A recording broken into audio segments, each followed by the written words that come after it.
বিক্ষোভ, আন্দোলন এবং ভিন্ন মত পোষণের অধিকার গণতান্ত্রিক ব্যবস্থার প্রাণভ্রমরা। একথা আজ অনস্বীকার্য। কিন্তু যখন সেই গণ আন্দোলনের ঢেউ সরাসরি আঘাত করে কেন্দ্রীয় মন্ত্রিসভার কোনো হেভিওয়েট মন্ত্রীর ইস্তফায়, তখন তা কেবল একটি রাজনৈতিক রদবদল থাকে। তা তখন হয়ে ওঠে দেশের নীতি নির্ধারণী কাঠামোর এক গভীর আত্মসমীক্ষার বিষয়।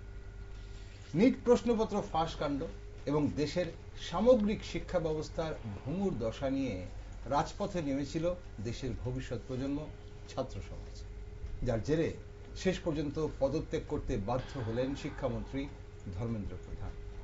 ছাত্র সমাজের এই স্বতঃস্ফূর্ত প্রতিবাদ প্রমাণ করে যে ভারতের সমাজ ব্যবস্থায় ভিন্নমত পোষণের স্বাধীনতা এবং সরকারের ভুল ত্রুটির বিরুদ্ধে সোচ্চার হওয়ার সাংবিধানিক অধিকার কতটা গভীরভাবে প্রথিত। বহির্বিশ্বের কাছে এটি ভারতের গণতান্ত্রিক পরিকাঠামোর দুর্বলতা নয়, বরং এর জীবন্ত প্রাণ শক্তির এক উজ্জ্বল বহিঃপ্রকাশ। তবে এই পদত্যাগকে কেন্দ্র করে আজ উত্তাল রাজনৈতিক ও বুদ্ধিজীবী মহল।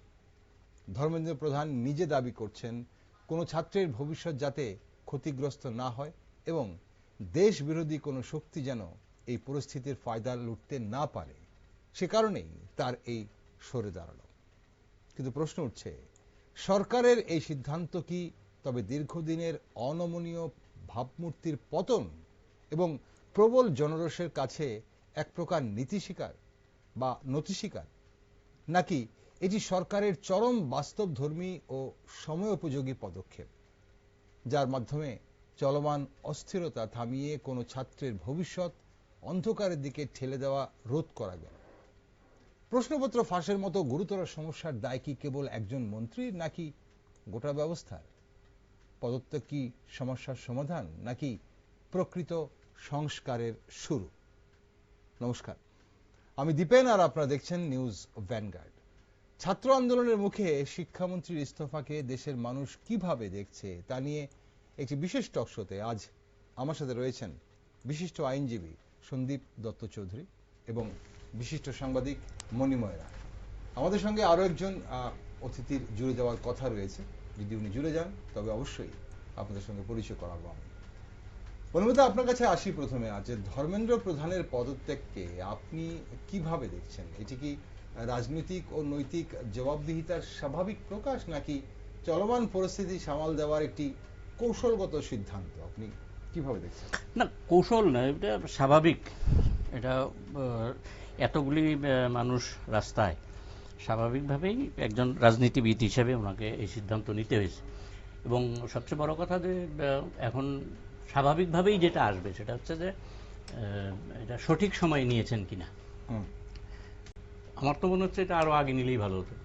তাহলে অনেক বেশি ওই যে ডিপ স্টেট এই সমস্ত কথাবার্তাগুলি অযথা বলা হতো না। তারপরে বিদেশি ফান্ডিং টান্ডিং এগুলি অযথা সরকারকে ঘিরে ফেলা যাওয়ার কোনো সুযোগ ছিল না। এই মুহূর্তে ধর্মেন্দ্র প্রধান যে কথাগুলি বলেছেন সেগুলি নিয়েও হয়তো বিতর্ক হবে পরবর্তী সময়, কিন্তু যে সিদ্ধান্তটা নিয়েছেন এই সিদ্ধান্ত ছাড়া দ্বিতীয় কোনো পথ ছিল না। ওকে, সঞ্জীব, আপনার কি মনে হয়, আপনার মূল্যায়ন এই পদত্যাগ কি মূলত মানে জবাবদিহিতার বার্তা বহন করছে, নাকি মানে ক্রমবর্ধমান যে একটা জন অসন্তোষ ও মানে অস্থিরতার প্রেক্ষিতে এই পরিস্থিতি নিয়ন্ত্রণের একটি পদক্ষেপ ছিল মাত্র? আগামী দিনের জন্য ভয়ঙ্কর সংকেত। যে কোনো ইস্যুতে যে কোনো সময় যে কোনো লোক নেমে রাস্তা বন্ধ করে দেবে, বাসে ঢিল মারবে, পুলিশকে দৌড় করাবে, কখনো বলবে জয় শ্রীরাম, কখনো বলবে আল্লাহু আকবর, কখনো বলবে 370 করেছি, কখনো বলবে 370 বিলুপ্ত করতে হবে। এগুলো মানা হলে, ধরুন এগুলো মানা হলো, এগুলো মানা হওয়ার পর বলবে ওই রাজ্যের মুখ্যমন্ত্রীকে কিংবা ওই মন্ত্রীকে পদত্যাগ করতে হবে। এটা খুব সহজ সরল কিন্তু ভয়ঙ্কর, এটা খুব ভয়ঙ্কর জিনিস। কিন্তু গভর্নমেন্ট আলটিমেটলি একটা চেক অ্যান্ড ব্যালেন্স সিস্টেমে আলটিমেটলি ধর্মেন্দ্র প্রধানকে সরিয়ে দিয়ে এটা হয়তো মেসেজ দিয়েছেন স্টুডেন্টদের আপাতত যে তোদের গ্রিভেন্স। কিন্তু তারা কিন্তু একটা জিনিস মনে রাখতে হবে তাদেরকেও, যে ধর্মেন্দ্র প্রধান কিন্তু প্রোডাক্ট অফ প্রশ্নপত্র ফাঁস। হুম, আজ থেকে 13 বছর আগে এই ধর্মেন্দ্র প্রধান কিন্তু উড়িষ্যাতে প্রশ্নপত্র ফাঁস হয়েছিল। কোন রাজ্যে প্রশ্নপত্র ফাঁস হয় না? সব রাজ্যেই চলছে। এই তো কিছুদিন আগে কর্ণাটকে, মধ্যপ্রদেশে। তো এগুলো হবে কিছু দুর্নীতিবাজ প্রশাসনিক আধিকারিক, কারিনিক, এগুলো তো ধরুন মন্ত্রী লেভেলে হয় না, হুম, কিন্তু আলটিমেটলি মন্ত্রী, ডিপার্টমেন্টাল সেক্রেটারি, তাদের উপর সব দায়ভার বর্তায়, কারণ তারা যেহেতু ওই অভিভাবক।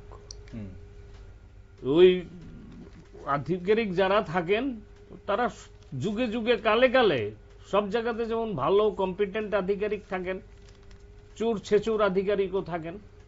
আমাদের রাজ্যে আমরা দেখেছি আইএফএস পালিয়ে বেড়াচ্ছেন, হুম, পুলিশ ইন কাস্টডি, যে পুলিশের উপর আমাদের নির্ভরতা সেই পুলিশই এনডিপিএস এর কেসে ইন কাস্টডি।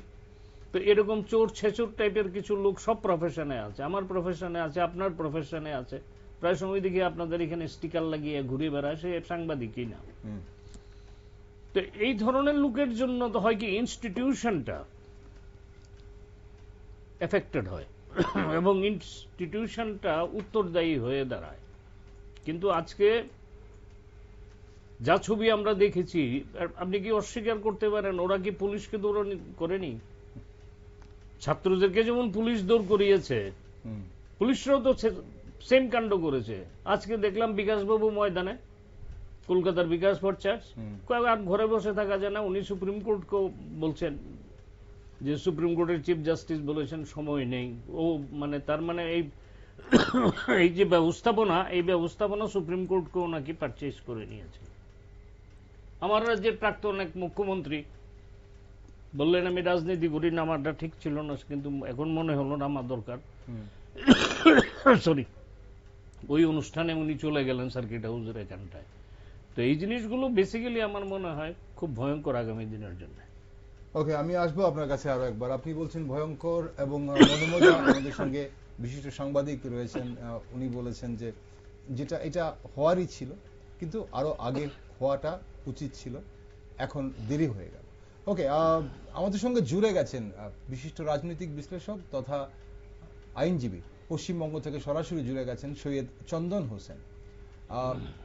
চন্দনবাবু, আপনাকে স্বাগত অনুষ্ঠানে। আমাদের আজকের যে বিষয় নিয়ে আমরা আলোচনা করছিলাম, আপনি জানেন যে আজ শিক্ষামন্ত্রী পদত্যাগ করেছেন এবং ছাত্র আন্দোলনের প্রায় 37 দিনের এই ছাত্র আন্দোলন, এবং তারপর অনেক কিছু জল গঙ্গা থেকে অনেকটা বয়েছে গঙ্গা দিয়ে, এবং সেটা অনেক কিছু হওয়ার পর আজ আন্দোলন প্রত্যাহারও করা হয়েছে, কিন্তু তার আগে শিক্ষামন্ত্রী পদত্যাগ করেছেন। এখন আপনার দৃষ্টিতে কি বলছে, আপনি কিভাবে দেখছেন এই পদত্যাগ? এই পদত্যাগ কি মানে শুধুই জবাবদিহিতার জন্য এই পদত্যাগ করা হলো, নাকি এই যে মানে ছাত্রদের অসন্তোষ বা আক্রোশ তারকে সামাল দেওয়ার জন্য এই পদত্যাগ? সরকার একদম তাৎক্ষণিক যে প্রশ্নটা তার দুটো উত্তর। একটা হচ্ছে তাৎক্ষণিক প্রশ্ন এবং তার উত্তর। আপনি ঠিক বললেন যে হ্যাঁ, সরকার এই আন্দোলনকে ভয় পেয়ে এবং ডিফেন্ড করতে না পেরে, মানে প্রতিহত করতে না পেরে 16 আনা চেষ্টাই করা হয়েছিল, কিন্তু পারলো না। তারপরে মানে সরকার এটা মানে দাবি মেনে নিল। এটা একটা বিষয়। আর দ্বিতীয় বিষয় হচ্ছে যে সরকার অত্যন্ত নির্বোধের মতো নির্বোধ আচরণ করলো, যার ফলস্বরূপ আন্দোলনটা এই জায়গায় গেল। আলটিমেটলি সামলাতে পারলো না এবং পুরোটাই আন্দোলনকারীদের হাতের ওপর গেল। খুব ভালো কথা। এখন বিষয় হচ্ছে যে এই আন্দোলন হলো কেন? মুশকিল হচ্ছে এদের যারাই বিরোধিতা করে, যেই আপনি বলবেন যে না সরকার এই ডিসিশনটা ঠিক নিল না, হয়তো অন্যরকম নেওয়া উচিত ছিল, সঙ্গে সঙ্গে এরা আপনাকে প্রথম মানে আপনার কথাটা চিন্তা করবে না। এক গণতান্ত্রিক পদ্ধতিতে যে মানে গণতান্ত্রিক দেশে যে ব্যবস্থাটা থাকে যে আমি এবং আমার বিরোধী মতামত একসঙ্গে সহাবস্থান করব, এটাই তো গণতন্ত্র। এখানে এটা কিছুতেই হতে দেবে না এরা। এই বিজেপি এবং বিজেপি শাসিত সরকার এবং তার দালাল সমস্ত লোকেরা, আমি খারাপভাবে উচ্চারণ করলাম দালাল, মিডিয়া এবং তার যে বাকি লোকজন, এরা যে কাজ করে চলেছে। না চন্দনবাবু, আপনি যখন মিডিয়া বলছেন, চন্দনবাবু আপনি যখন মিডিয়া বলছেন, একটা মিডিয়া আপনিও বসে আছেন এই মুহূর্তে, আপনি যখন যদি একাংশ বলেন তাহলে আমরা একরকম ধরতে পারি, কিন্তু মিডিয়া হাউসের একাংশ, আপনার শুনুন, আপনার যারা আছেন, আপনারা যারা আইনজীবী আছেন, তাদেরকেও আমরা একইভাবে বলতে পারি। কিন্তু হ্যাঁ একদম নিশ্চয়ই নিশ্চয়ই আজকে যে আন্দোলন, এই আন্দোলনের যে নামটা, যে এই যে ছাত্ররা যে নামটা বেছে নিয়েছে, এই ককরোচটা কিন্তু কোর্টের ভেতর থেকেই বেরিয়ে এসছে। তাহলে আপনি মিডিয়াকে বললেন। একদমই আমি আপনার কথাটা একদম মানে আমার বলার সময় এটা slip of my tongue. Media house বলতে একাংশ, আমি গদি মিডিয়ার কথাই বলতে চাইছি, যাদের কথা কালকেও উঠেছে আমাদের কলকাতার রাজপথে, যে গদি মিডিয়া এই শব্দটা বললে মানে বলাতে তাদের এখন বিরক্ত লাগছে যে গদি মিডিয়া কেন বলা হচ্ছে। হ্যাঁ, এই জিনিসটা গতকালকেও উঠেছে। যাই হোক, মিডিয়া হাউসের একাংশ যেভাবে এদের সাপোর্ট করে চলেছে, সেই জায়গাতে দাঁড়িয়ে আন্দোলনটা এই চেহারা নিতে বাধ্য হলো। কোন সরকারের, কোন গণতান্ত্রিক সরকারের এই আন্দোলনকে এইভাবে দমন করার চেষ্টা করা উচিত হয়নি। কারণ এখানে আন্দোলনকারী ছিল ছাত্ররা, যারা শিক্ষার স্বার্থে একটা দাবি তুলেছিল। তাদের সাথে আলোচনা করা যেতে পারত, তাদের সাথে আলোচনায় না বসে উল্টে তাদের চ্যালেঞ্জ জানানো, এই জায়গাটা কোনো অবস্থাতেও কোনো গণতান্ত্রিক সরকারকে সুবিধা কিছু করে দিতে পারে না, অন্তত আজ অব্দি পারেনি। ওকে চন্দ্রবাবু, আমি আসবো আপনার কাছে, কিন্তু তার আগে যেটা আমাদের সঙ্গে যারা রয়েছেন, আপনি যেহেতু পরে জুড়েছেন, আমি একবার একটু বলে দিই। আমাদের সঙ্গে যিনি আছেন, আমাদের সঙ্গে একজন বিশিষ্ট আইনজীবী রয়েছেন, রাজ্যের সন্দীপ দত্ত চৌধুরী। উনি বলছেন যে আগামী দিনের জন্য একটা ভয়ঙ্কর হলো। আপনার মোবাইলটা যদি একটা জায়গায় থাকে তাহলে কিন্তু স্টিল থাকবে, আপনার খুব কাঁপছে স্ক্রিনটা। চন্দনবাবু যেটা বলছেন, উনি বলেছেন যে আগামী দিনের জন্য এটা খুব ভয়ঙ্কর হবে, কারণ যখন তখন ঢিল ছুঁড়েই বলা হবে যে অমুকের পদত্যাগ চাই, তমুকের পদত্যাগ চাই। এখন এটা হতে পারে আগামী দিনে দেশের ভবিষ্যতের জন্য এটা একটা খারাপ দিক হলো। আর আমাদের সঙ্গে বিশিষ্ট সাংবাদিক মণিময় রায় আছেন।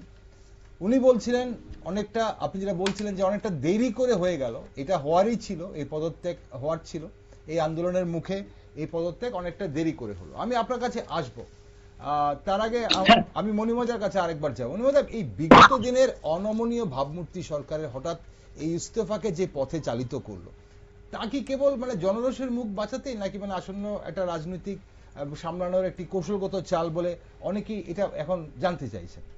না, রাজনীতিবিদরা রাজনীতি করবেন, এতে কোনো বিকল্প পথ নেই। তারা রাজনীতি করবেনই। এই রাজনীতি থেকে তাদের কি লাভ হলো কিছুদিন পরে বোঝা যাবে। আমি ভোটের কথা বলছি না, ভোটের রেজাল্ট কিন্তু অন্যরকম হয়, আবার এটা ইত্যাদি ইত্যাদি ব্যাপার থাকে। এখন কথা হচ্ছে যে এই রাজনীতিবিদরা রাজনীতি করবেন, এতে কোনো সমস্যা কিছু নেই। এই গভর্নমেন্টের কাছে কি কোনো দিশা ছিল না? ছিল তো। আমি সমস্যায় পড়লে পরে সমাধানের পথ খুঁজে পাই না, এই পদ্ধতি এবারই প্রথম এলো ঘটনাটা, তা না তো। আপনি কৃষক আন্দোলন দেখুন তো, কৃষক আন্দোলন 11 থেকে 12 মাস 13 মাস চলার পরে তারপরে প্রধানমন্ত্রী বুঝলেন না এটা ভুল হয়ে গেছে। ভুল হয়ে যাওয়ার পরে দুঃখ প্রকাশ, ক্ষমা প্রকাশ ইত্যাদি। কেন 700 কতজন কৃষক মরে গিয়েছে, তারপরে আপনি বুঝলেন এই ঘটনাগুলি। তার আগে আপনি বুঝলেন না। আপনাকে যারা ঘিরে রাখে তারা কি পরামর্শ দিচ্ছে তাহলে আপনাকে? আপনি বলেছিলেন 3টে কৃষি আইনের যে 3টে বিল ঐতিহাসিক, তারপরে বললেন এটা ভুল হয়ে গেছে। আমি বোঝাতে পারিনি বোধহয় সবাইকে। তা বিষয়টা কি? যারা ওই কৃষি বিলের বিপক্ষে বলেছে, আপনার এখানে বসে কৃষক নেতা, এরা বলে গিয়েছেন যে এটা অসাধারণ, এটা ভারতবর্ষের কৃষককে অনেক জায়গায় নিয়ে যাবেন। এরপর যখন উইথড্র করলো, এটা একটা ঐতিহাসিক সিদ্ধান্ত। এই যে পলেটবার, এই যে মানে পাল্টুগিরি করা, এগুলি থেকে বেরিয়ে আসতে হবে। এটা এই জেনজি, এখন আমাদের বয়স হচ্ছে তো, একটা জায়গায় আমাদের থামতে হবে। শুধু সরকারি কর্মচারীদের জন্য বয়সটা নির্ধারিত হবে আর অন্য কারোর জন্য না, এটা হয় না। এই যে জায়গাটা, আপনি আমাকে বলুন তো 21 সাল থেকে আপনি শিক্ষামন্ত্রী, আপনি আর আপনার সামনে আর কোনো তথ্য ছিল না যে এরকম কোশ্চেন লিক আউট হয়। আপনি এবারের যে এই নিট পরীক্ষার আগের দিন এনটিএ যে কতগুলি, আপনার এখানে বসেই আমরা দেখিয়ে গিয়েছি, এনটিএ তার কতগুলি কি সমস্ত ব্যবস্থা ওরা নিয়েছে, সবাইকে বললো কি ব্যবস্থা নিলেন। এমন ব্যবস্থা নিলেন, হ্যাঁ আগেরটা থেকে একটু উন্নত হয়েছে। আগে যেভাবে আপনার গোডাউন থেকে প্রশ্ন বেরিয়ে গিয়েছিল, এবার এটা হয়নি, এবার পার্লার থেকে বেরিয়েছে, ডেভেলপ করেছে ব্যাপারটা। আপনি 2024-এর আগে 21শে জুন 2024-এ যে আইন চালু হয়ে গেল, সে আইনের ইমপ্লিমেন্টেশন কি করেছেন শুনবেন? কি করেছেন? একটা লোক 2024-এ যে সমস্ত কেলেঙ্কারির সঙ্গে যুক্ত, সিবিআই বলছে ওকে, ওর বিরুদ্ধে এফআইআর হয়েছে, 11 মাস লোকটা অ্যাবসকন্ডিং। সিবিআই 11 মাস পরে তাকে ধরা হলো, 3 মাসের জেল, 90 দিনের মধ্যে তাকে চার্জশিট দিতে পারলো না, সে কি পেল? জামিন পেয়ে গেল, স্বাভাবিক নিয়মে বেল পেয়ে গেল। সর্বশেষ যেটা করলো এটা, সিবিআই একটা ঐতিহাসিক সিদ্ধান্ত দিল, আমি কনগ্রেচুলেট করি ওদের। গত 23শে জুন আর 23শে জুলাই 2026-এ সিবিআই এই ভদ্রলোককে, নামটা বলেই দেই, সঞ্জীব মুখিয়া, এই ভদ্রলোককে ক্লিন চিট দিয়ে দিল। আপনি ক্ল্যাপ দেবেন না? বিশ্বাস করবেন? প্রধানমন্ত্রী বলছেন ফাস্ট ট্র্যাক কোর্ট হবে, সুপার ফাস্ট করুন না। সঞ্জীব মুখিয়া তার অন্তর্ভুক্ত হবে কিনা, 2024-এর ক্রিমিনালগুলি এর ভেতরে আসবে কিনা। আমাদের শিক্ষামন্ত্রী জানেন না 2024-এ কি হয়েছে? আপনার এখানে তো হিসাব দিয়ে দিয়েছিলাম কত প্রতি কোশ্চেনের পেছনে কত টাকা করে গিয়েছে। এই জায়গার ক্ষেত্রে শিক্ষামন্ত্রী বলছেন হ্যাঁ অনাচার তো হয়েছে, কিছু গড়বড় হয়েছে। আমার আপনার বলার ভেতরে কেউ থাকে না। প্রধানমন্ত্রী বলেছেন আমরা পাপ করেছি, আমরাটা কারা? আমি আপনি, সঞ্জীব দা, এই আমরাটা কারা? আর যারা পাপী তাদের কি হয়েছে? এই জন্য এই রাস্তায় নেমে এসেছে এই লোকগুলি, এই কারণে নেমে এসেছে। আজ যে মুখ পুরল দেশের সরকারের, শুধু দেশের সরকারের মুখ পুরল, আপনার আমার পুরল না। এই যে জায়গায় দাঁড়িয়ে এস্টাবলিশ ফ্যাক্ট যে উনি ধর্মেন্দ্র প্রধান যাই বলুন, যে কথাই বলুন, যে আমার গত 10 দিন আমার খুব খারাপ লেগেছে, ওনার স্টেটমেন্টগুলি পড়ুন। হ্যাঁ বলছেন 10 দিন খারাপ লেগেছে, যাতে এগুলি মানে অন্যদের হাতে না চলে যায় সেজন্য আমি ছেড়ে দিলাম। এগুলি পরিষ্কার কথা। ধর্মেন্দ্র প্রধান যত কথাই বলুন, উনি লাল বাহাদুর শাস্ত্রী না, ইভেন উনি ভিপি সিংও না।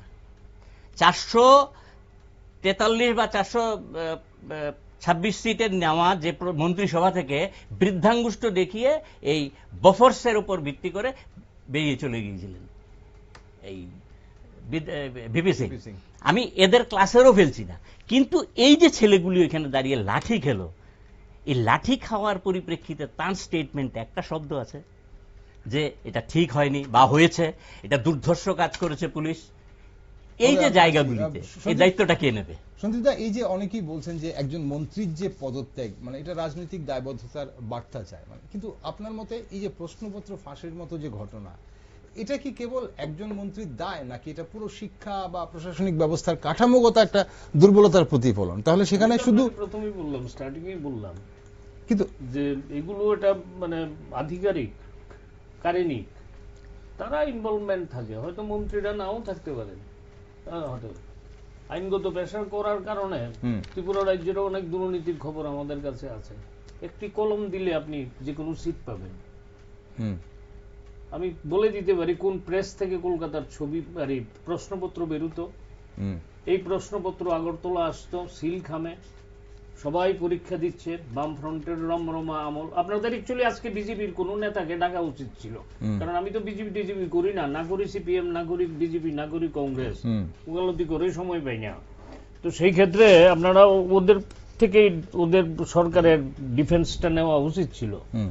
বলতে পারি না, কিছু করার নেই, কারণ আমরা অনেকটা মন্ত্রগুপ্তির শপথের মতো না। এখন এই প্রশ্নপত্র আসতো, কন্ডিশন একটাই, খাতাটা কিন্তু ব্ল্যাঙ্ক দিতে হবে, শুধু খাতাটাতে নিজের নাম রোল নাম্বারটা লিখে দেবেন, আর কলমটা, যে কলমটা দিয়ে আপনি খাতাটাকে লিখেছেন ওই কলমটাকে কোরিয়ার করে সিল করে পার্টিকুলার লোকের কাছে পাঠিয়ে দিতে হবে। ওই লোকটা খাতাটা ফিল আপ করবে, সিট পেয়ে যাবেন।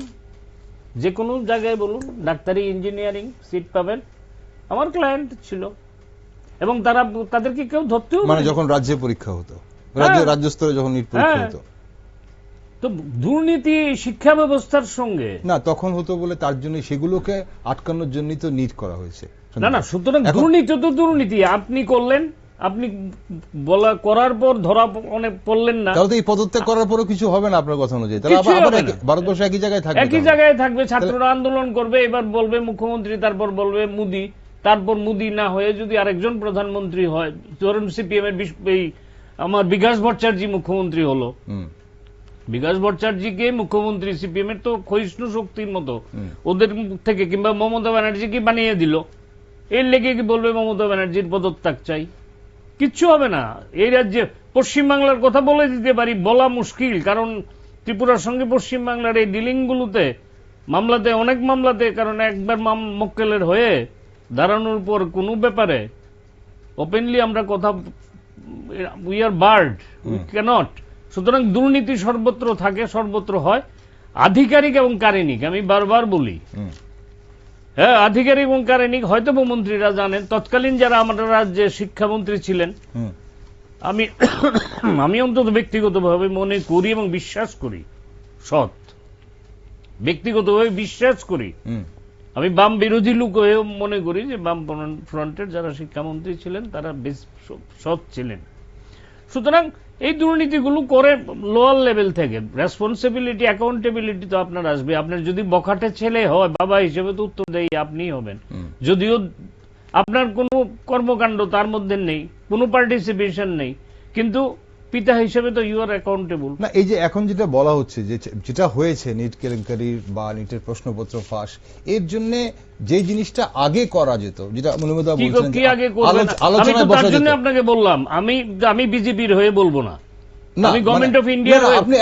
পার্লামেন্ট, আপনি প্রধানমন্ত্রীর বাড়ি ঘেরাও হয়েছে, এটা দেখেছেন? সেখানে আমাদের বিরোধী দলনেতা রাহুল গান্ধী উপস্থিত। আলোচনা চাই, আলোচনা চাই, আলোচনা করছে না সরকার, আলোচনা চাই। কিরণ রিজিজু রাত্রিবেলায় বললেন পার্লামেন্টে আলোচনা হবে। আলোচনাতে পার্টিসিপেশন কোথায় বিরোধী দলের? বিরোধী দল বলতে পারবে না যে শাক দিয়ে মাছ ঢাকা, জলে নামলাম, পা ভিজালাম না, তা বলতে পারবে না। They were also involve into this movement. কেউ বলতে পারবে না আমি এটার মধ্যে ইনভলভ নাই। আমরা মিডিয়াতে দেখেছি এভরিবডি ইজ ইনভলভ, এবং এই সমস্ত অল্প বয়সের ছেলেগুলোর সঙ্গে, হ্যাঁ, যারা স্টুডেন্ট নাই, টাইপের চেহারার লোকও ছিল। তো সেই ক্ষেত্রে পার্লামেন্টে আলোচনাটা কোথায় করলেন রাহুল গান্ধী? সরকার যখন বললেন আলোচনা হবে,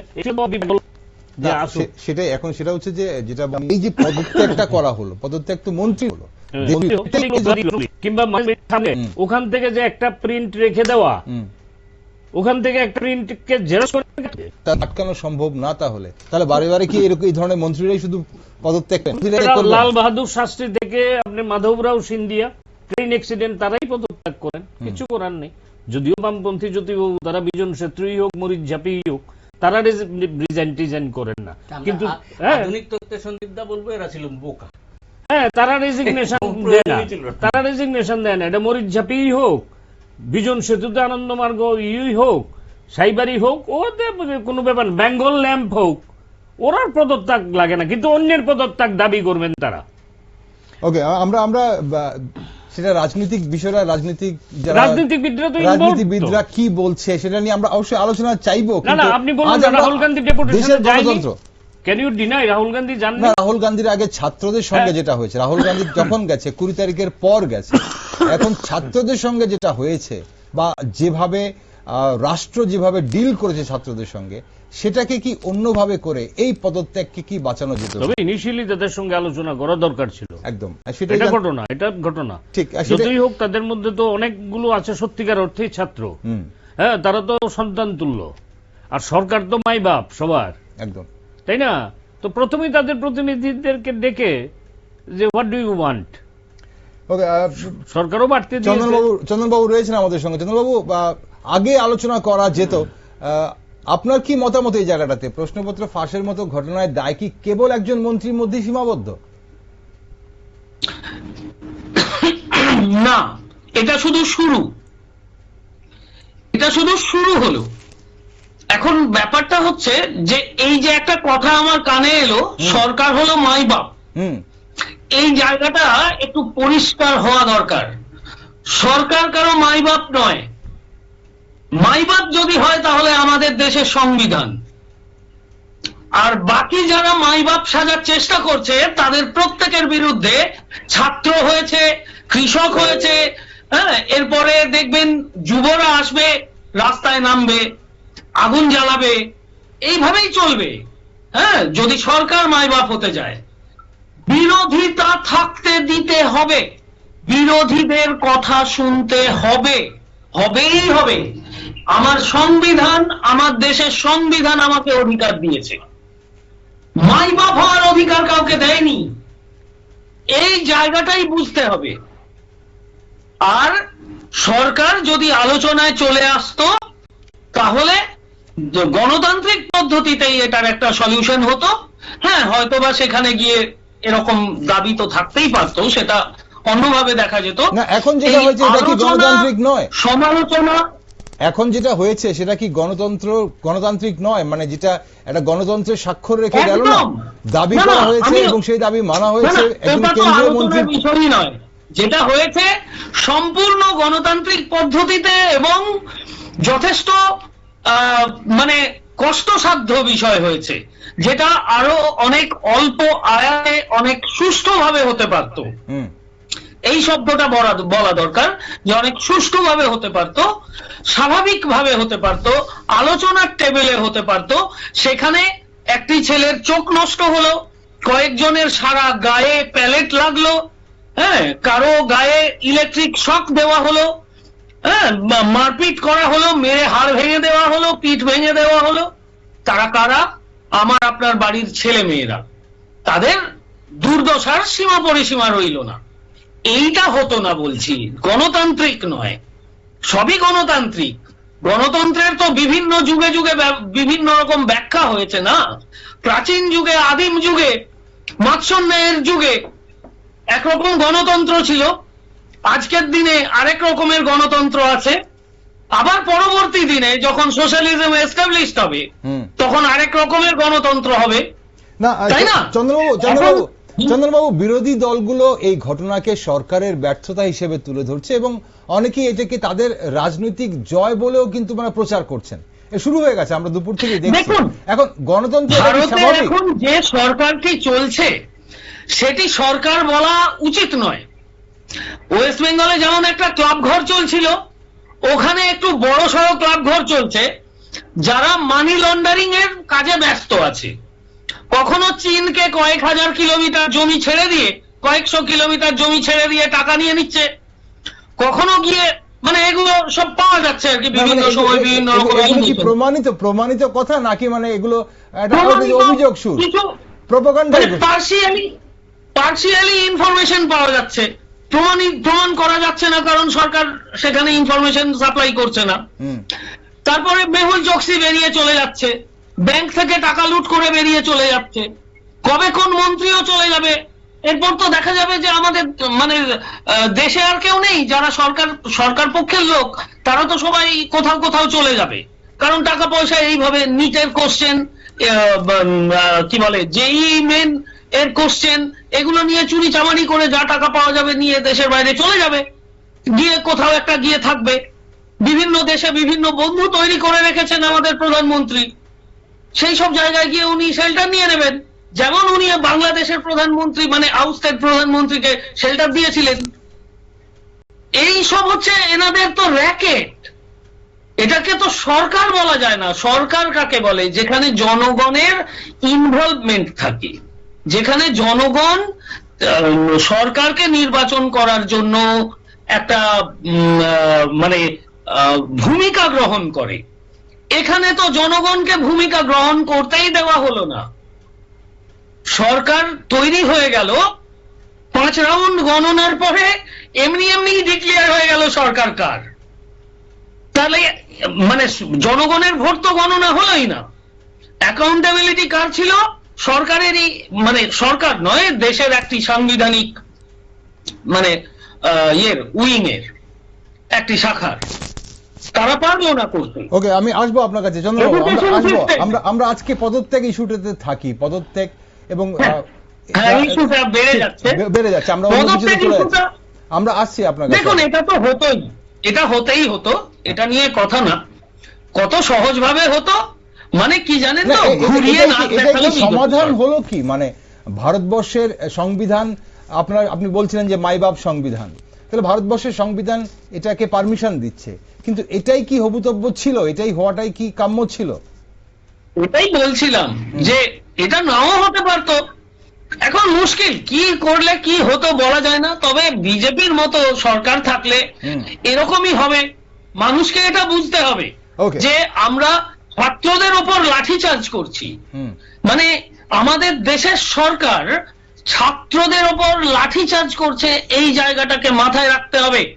পরবর্তী দিনে যে কোনো সিদ্ধান্ত নেওয়ার সময় এই কথাটা বুঝতে হবে যে এই সরকার ছাত্রদের ওপর লাঠিচার্জ করে, ছাত্রদের প্যালেট চালায়, তাদের চোখ নষ্ট করে দেয়, তাদের ব্যারিকেড দেওয়া, তাদের সামনে দেওয়া ব্যারিকেডে ইলেকট্রিফিকেশন করে। এরা কারা? এরা কি সরকার? এরা কি সরকারি পদের মানুষ, নাকি এরা এক একজন এক একটা ক্রিমিনাল? এই ডিসিশন কারা নিতে পারে? এই ডিসিশন কোন সুস্থ মানুষ নিতে পারে? আমার বাড়ির বাচ্চাকে আরেক পাশের বাড়ির লোক যদি ইলেকট্রিফাই করার চেষ্টা করে, তাহলে আমি তাকে কি বলবো? এই মামলাগুলি এবার উঠে আসবে। চন্দ্রবাবু, আসবো আপনার কাছে। চন্দ্রবাবু, আসবো আপনার কাছে। মনে হয় এই যে যদি এই ঘটনাকে রাজনৈতিক সাফল্য হিসেবে দেখা হয়, তাহলে কি মানে কি মূল ইস্যু যে শিক্ষা ব্যবস্থার সংস্কার, প্রশ্নপত্র ফাঁস রোধ বা এই ছাত্রদের মানে এই যে ভবিষ্যৎ, সেগুলো কি আড়ালে চলে যাচ্ছে না? মানে যদি এটাকে যদি রাজনীতি জয়, যে বিরোধীরা বলছে বিরোধীদের জয় হয়েছে, যে বলে থাকুন, আমি অন্তত রাহুল গান্ধীর প্রেস মিট শুনেছি, উনি ছাত্রছাত্রীদের দিয়েছেন যারা এই আন্দোলন করছে তাদের। আমি পাবন খেরার প্রেস মিট শুনেছি, শোনার পরিপ্রেক্ষিতে আমি বলতে পারি তারা এই যারা আন্দোলনটা করেছে তাদেরই ক্রেডিট দিয়েছে, এটা কোনো তাদের নিজের দলের কোনো ক্রেডিট দেননি ইত্যাদি ইত্যাদি। কারণ এটা তাদের এখন সংসদ চলছে, যা বলবে সংসদে দাঁড়িয়ে বলবে ইত্যাদি বিষয়গুলি আছে। আরেকটা বিষয় যেটা মানে এই ইস্তফার ভেতরে যেহেতু রাখতে চেয়েছেন, এই ইস্তফাটা আমি প্রথমে যে আমি আমার প্রথম স্ট্যান্ডেই আমি পাকাপোক্তভাবেই আছি, এই ইস্তফাটা দেওয়া ছাড়া কোনো পথ ছিল না। আচ্ছা, কেন দেবেন না? এটা কি 20 তারিখের পরে আর পথ ছিল না, নাকি 20 তারিখের আগেও কি পথ? আগেই দিতে পারতেন, পথ ছিল, আগেই দিতে পারলে। ফলে এই যে জেএনজির যে এই আন্দোলনটা এই ব্যাপক আকৃতিতে যেত না, পার্লামেন্ট অভিযানেরও প্রয়োজন পড়তো না, আগেই আলোচনার মাধ্যমে ঠিকঠাক করে নিতে পারতেন এক নিজেদের ভেতরে। আপনি ভাবতে পারেন যে এই যে সন্দীপরা বললেন না যে আসলে কিছু কর্মকর্তা এগুলি করে, এই যে অফিসারেরা কিছু কিছু থাকে, অস্বীকার করার কোনো জায়গা নেই তো, আছে তো অফিসাররা এগুলি করে তো। এখন তো ত্রিপুরা রাজ্যে দেখছেন কিছু অফিসার কি করছেন, এবং তারা এক্সটেনশনও পাচ্ছে না। তো এখন এই যে জায়গায় দাঁড়িয়ে আপনাকে একটা তথ্য দিই, এই এনটিএর কিন্তু নিজস্ব কোনো ইয়ে নেই, এমপ্লয়ি নেই।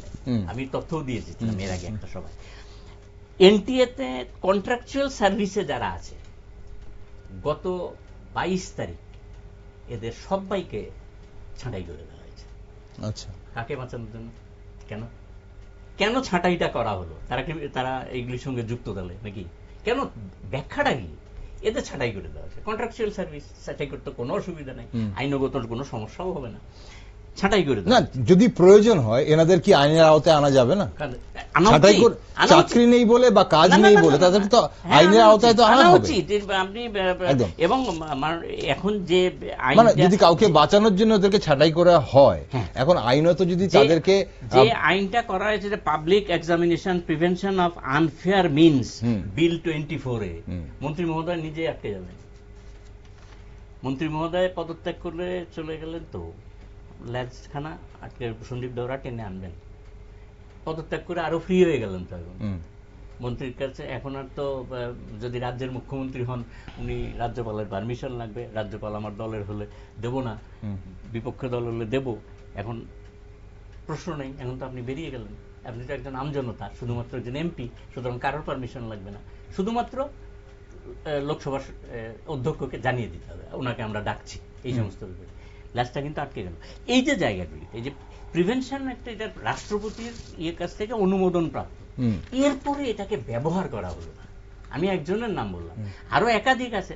এর আগে একদিন ওই যে একটা পরিবারের নাম বললাম, 25-এও হয়েছে এই ঘটনা, প্রকাশিত হয়নি। আচ্ছা, এখন কথা হচ্ছে যে 21 সালের পর থেকে একের পর এক হয়ে গিয়েছে, একটারও ব্যবস্থা হলো না। ফলে এই গ্রুপটা তো রাগবেই, রেগেই যাবে। আর রাজনৈতিক দলগুলি কি করতে, ওরা তো ডেমোক্রেট রাখলেন, করণিকের কাজ করতে আসেন, ওরা তো রাজনীতি করতে এসেছেন, ওরা তো রাজনৈতিক জায়গাটায় তিনি। আমার প্রশ্ন হচ্ছে ক্ষমতাসীন দল ওরা কেন এটাকে ব্যবহার করলেন না, নিতে গেলেন না? তারা কি প্রথম থেকে, আপনি একটা একেবারে আইসোলেটেডলি চিন্তা করুন, যদি কংগ্রেস গিয়ে থাকে, বিজেপি ছাড়া অন্যান্য দলগুলি গিয়ে যদি ওই যন্তর মন্তরে গিয়ে উপস্থিত হতে পারে, ওয়াংচুর অনশন ক্ষেত্রে যেতে পারেন, কেন বিজেপির মন্ত্রী গেলেন না? উনাকে ওয়াংচুকে তুলে নিয়ে যাওয়ার পরে, হসপিটালে নিয়ে যাওয়ার পরে, হসপিটাল পরিবর্তন করার পরে তার কাছে যাওয়ার সুযোগ হলো। প্রথম দিন গেলেই তো রাজনীতিটা অন্যরকম হয়ে যায়। ক্ষমতাসীন, তাহলে ক্ষমতাসীন দল আর বিরোধী দলের কিছু থাকতো না। ক্ষমতাসীন দলও বলতে পারতো যে আমরা এটা নিন্দা করছি, সেটা নিতে এসেছি, জেএনজির পক্ষে তো আমরাও আছি। এই যে ক্ষমতাসীন, মানে যারা এখন চিৎকার করছে তোমাদের বিরোধী আমরা, এই যে হঠাৎ করে মানে ক্ষমতাসীন দলকে একটা বিরোধী, এই জেএনজির বিরোধী দাগিয়ে দেওয়ার যে সুযোগটা ক্ষমতাসীন দল করে দিল। এই যে কিচেন ক্যাবিনেটে কারা কারা আছেন, এই চেহারাগুলি দেখা উচিত আসলে।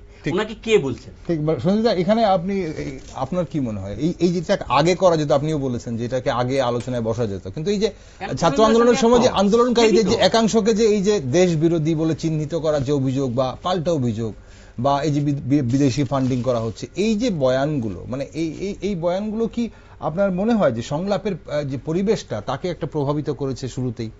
আপনার প্রশ্নের উত্তর দেওয়ার আগে একটু কথা বলে নেই। আপনার এই আলোচনাতে এক ভদ্রলোক পার্টিসিপেট করেছেন, ভদ্রলোকের সঙ্গে আমার ব্যক্তিগত পরিচয় নেই, তবে ক্যালকাটা হাইকোর্টের থেকে শুরু করে অজিত পাজার আমল থেকে আজকে পর্যন্ত, ব্রিস্টার ক্লাব পর্যন্ত, ওখানে যারা যারা ধারে ভারে বা কমান্ডিং পজিশন আছে তাদের অনেকের সঙ্গেই, অনেক ম্যাক্সিমামই দলমত নির্বিশেষে আমার ব্যক্তিগত সখ্যতা আছে, এবং আগরতলায় এনে আমি তাদেরকে দিয়ে মামলাও করাই, কিংবা কোনো মামলার প্রয়োজনে আমি তাদের কাছে অ্যাডভাইস নিতেও যাই।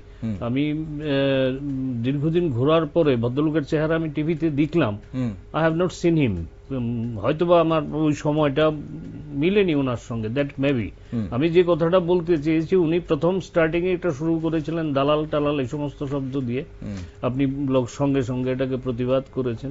আমি একবার বলেছিলাম একটা শব্দ, সেটা হচ্ছে, কারণ এখানে আমরা আলোচনা করতে এসেছি ব্যক্তিগতভাবে কাউকে মেলাইন করার জন্য না, আর আমি তো দীর্ঘ বছর ছিলেন, ত্রিপুরা রাজ্যের সমস্ত মানুষ আমাকে দলমত নির্বিশেষে ব্যক্তিগতভাবে চেনেন, আমার প্রফেশনালি চেনেন, মিডিয়ার সঙ্গে আমার যোগাযোগের কারণে চেনেন। তো সেই ক্ষেত্রে আমি মাই বাপ বলেছি, ইয়েস, আই হ্যাভ আটার্ড ইট।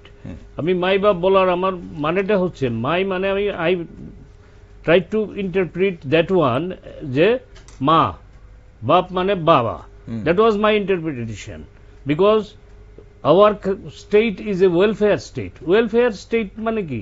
একটা পিতৃপুরুষের মতো, সে আমাকে দেখবে না, আমার উপর অন্যায় অবিচার হচ্ছে, আমি আন্দোলন করছি, আমার প্রশ্নপত্র ফাঁস হয়ে যাওয়ার পর আমার জীবনের একটা বিরাট একাডেমিক কেরিয়ার এফেক্টেড হয়ে গেল, আর সরকার will be silent spectator in so many judgement in our হাইকোর্ট, Guwahati High Court, when our Guwahati High Court was there, our Chief Justice, so many Chief Justice and Supreme Court, time and again, court cannot be a silent spectator.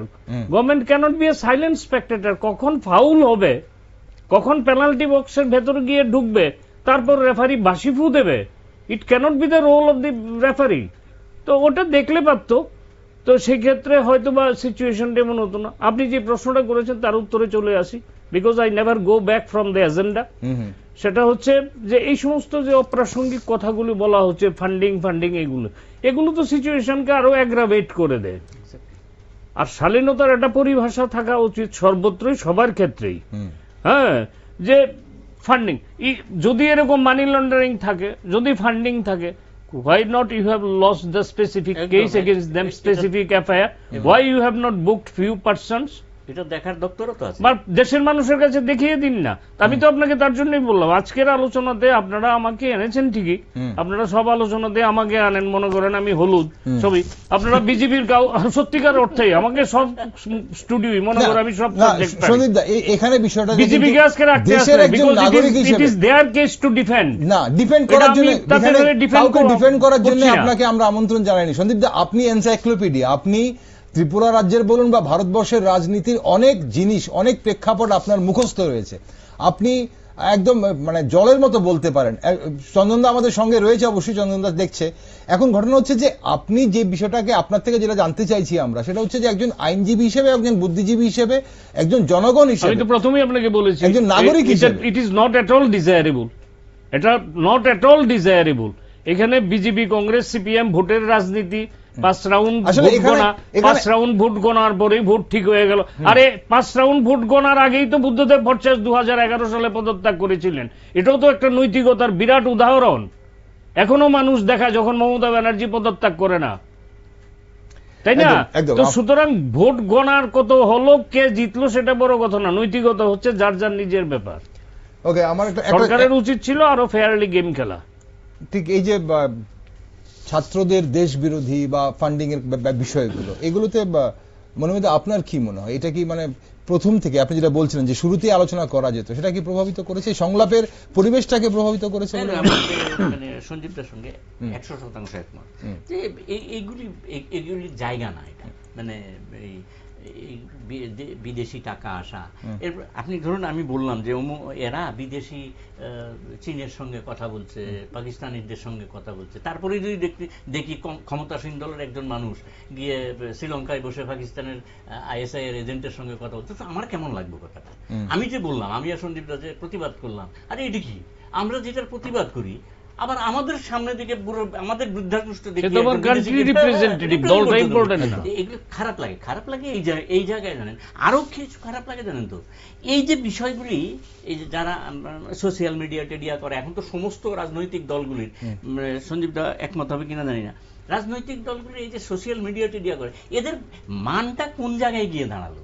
এই যে তাদের কাছে কোনো output নেই, যে এই যে কথাগুলি বলে, এখন মানুষ হাসে, এগুলো কেউ মানে প্রথম দিকে কেউ বিশ্বাস করতো, এখন আর এগুলো মানে যখন সোশ্যাল মিডিয়ার যুগে এখন সবকিছু ওপেন হয়ে গেছে। এখন সবকিছু আমি শেষ করি এটা, যে যখন হোয়াইট হাউস থেকে বলে দিল সিজফায়ার, তারপরে দেখে মানুষ হাসে, বুঝলেন না? আমাদের কোনো কি বলবো।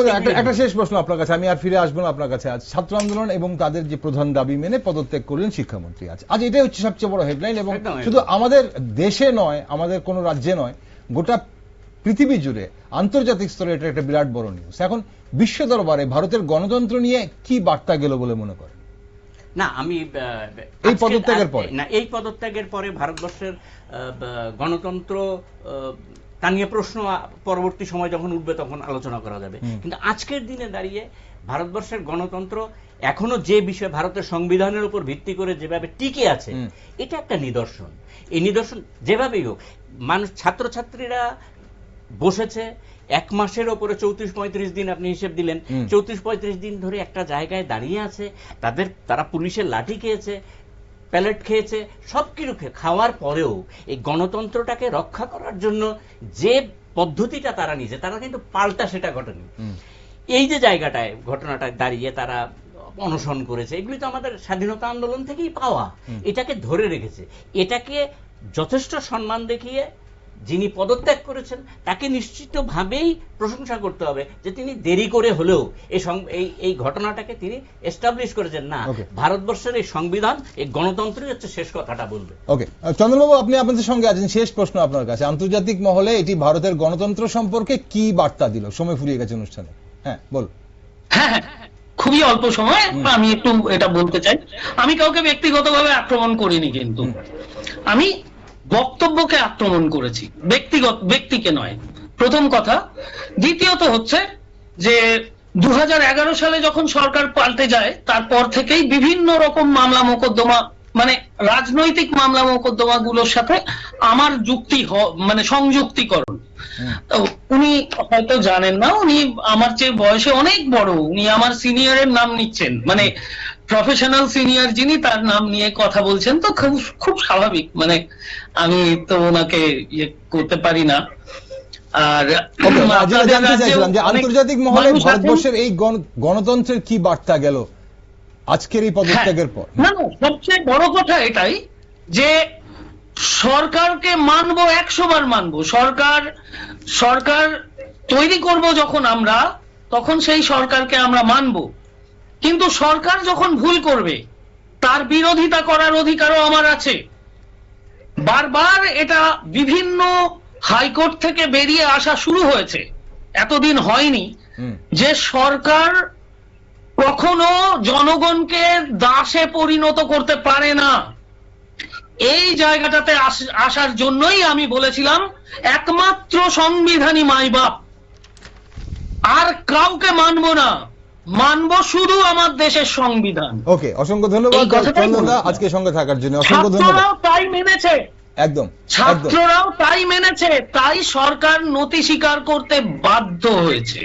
Okay, thank এইটাকে you. স্বীকার করুন। Thank you. কাউকে ধন্যবাদ দেব না, একদম। ছাত্রদের ছাড়া। একদম, আপনি সঙ্গে থাকুন। ধন্যবাদ এই মুহূর্তের জন্য, ধন্যবাদ আপনাকে। আর সন্দীপ দা, সময় ফুরিয়ে গেছে অনুষ্ঠানের, আপনার নজরে কি মনে হয় যা আজ হলো ভারতবর্ষে, এই পদত্যাগ বিশ্ব দরবারে ভারতের গণতন্ত্র নিয়ে কি বার্তা? কিভাবে বিলটা প্লেস হয়? আরে সরি, সোমবারে হুম, সরকার তো একটা বলেছেন হুম, যেটা বিল আকারে ক্যাবিনেটে অ্যাপ্রুভ হয়েছে, বিল আকারে প্লেস করবে, তখন আবার হয়তো বা নতুন করে তর্ক বিতর্ক করার একটা স্কোপ হবে, পক্ষে বা বিপক্ষে, সমর্থন বা অসমর্থন। হুম, একটা বিলটা কি আকারে প্লেস করে সেটার দিকে এখন দেশের বর্তমান পরিস্থিতির কারণে সবারই এটার দিকে নজর থাকবে, যারা এই ম্যাটারটার সঙ্গে কানেক্টেড ডাইরেক্টলি অর ইনডাইরেক্টলি। উঠে আসে সেটাও ইম্পর্টেন্ট, বিরোধীরা কি কি সাজেশন এবং কনস্ট্রাকটিভলি কি রাখেন, হুম, সরকার কি পরিস্থিতিতে, সবচেয়ে বড় কথা হচ্ছে aims and object of that বিলের মধ্যে সরকার কি পরিস্থিতির কারণে কেন করতে চেয়েছে। সেখানে যদি মুখবন্ধেই সরকার বলে দেয় যে দেয়ার আর সো মেনি কারাপশনস, লিকেজ, হ্যাঁ, ড্রেনেজ, এগুলো হয়ে যাচ্ছে, তার মানে তো সরকার ইনডাইরেক্টলি স্বীকার করে নিলেন। ইনডাইরেক্টলি ডাইরেক্টলি বিলের মুখবন্ধে তো লিখতে হবে কেন আপনি বিলটা হঠাৎ আনলেন, হুম, এই আইনটাকে আপনি কেন পার্লামেন্টে হঠাৎ প্লেস করছেন ফর অ্যাপ্রুভাল, তাই না? তো সেই ক্ষেত্রে এটাকে তো ধরুন সোমবার পর্যন্ত দেখতে হবে, দেখার পর আমরা যারা আইনি পেশা করি আমরা ওকে, আমরা অবশ্যই সোমবার শুধু নয়, আমরা সোমবারের পরেও নজরে রাখবো এবং আপনাদের সঙ্গে আবারও আলোচনায় বসবো এবং বোঝার চেষ্টা করব। অসংখ্য ধন্যবাদ সঞ্জিতদার সঙ্গে থাকার জন্য। অনুমেদা, আপনাকেও ধন্যবাদ। এবং চন্দনবাবু, আপনি সঙ্গে ছিলেন অনেকক্ষণ, আজ অসংখ্য ধন্যবাদ আপনাকে। দর্শক বন্ধুরা, আজকের এই সংকটময় মুহূর্তে দাঁড়িয়ে দেশবাসীর কেবল একজন মন্ত্রীর ইস্তফা কিন্তু দেখছে না, তারা দেখছে একটি জাতির মেরুদণ্ড, তার শিক্ষা ব্যবস্থার সুস্থতা ও নিরাপত্তার প্রশ্নটি। পদত্যাগে একটি অধ্যায় শেষ হতে পারে, কিন্তু সমস্যার সমাধান নয়। কিন্তু শেষ পর্যন্ত এই ঘটনার সবচেয়ে বড় শিক্ষা একটাই, গণতন্ত্রে প্রতিবাদের অধিকার যেমন গুরুত্বপূর্ণ, তেমনি রাষ্ট্রের দায়িত্ব হলো এমন একটি শিক্ষা ব্যবস্থা গড়ে তোলা যেখানে মেধা, স্বচ্ছতা ও আস্থা কখনো প্রশ্নের মুখে না পড়ে। দেশের স্বার্থে এটা এখন সবচেয়ে বেশি প্রয়োজন বলে মনে করছেন অনেকে। শিক্ষা ব্যবস্থার সব খবরে চোখ রেখেছি আমরা, আর আপনারা সব গুরুত্বপূর্ণ খবর দেখার জন্য চোখ রাখুন শুধুমাত্র নিউজ ভ্যানগার্ডে।